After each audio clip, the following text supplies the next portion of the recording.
Part 2.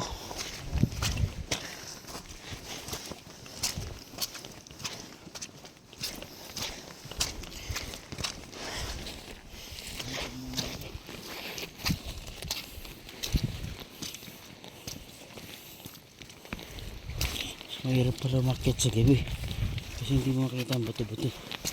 Sa umaga nakikita mo na. So yan, bangin pala yung nilalakaran namin.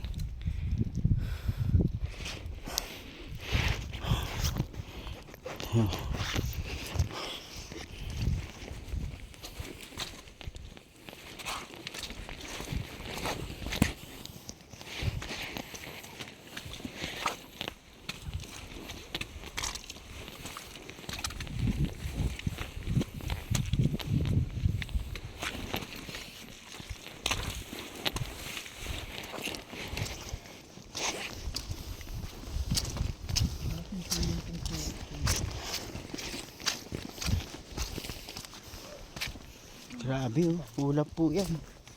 Yung nakikita nyo.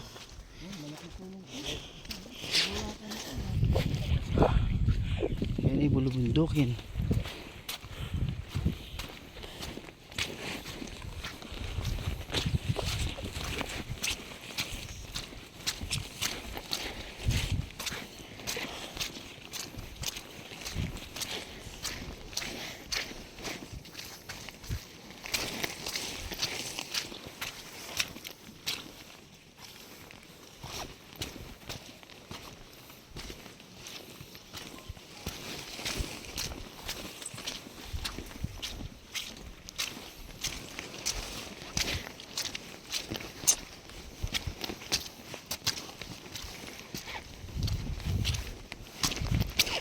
Ito po nilakaran namin kagabi.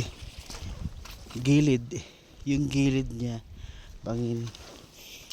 So hirap kaming inabot yata kami ng ilang oras bago narating namin kami magsimula dun sa ranger. Kasi nga hindi namin nakikita yung daan.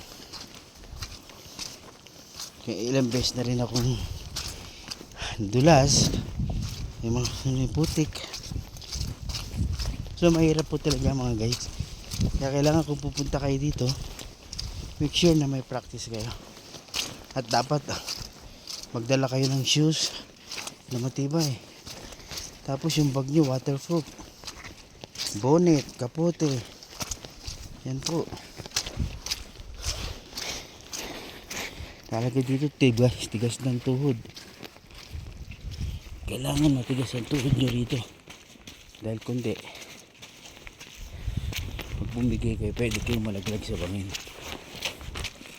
Ayan guys, magkano katarik yan.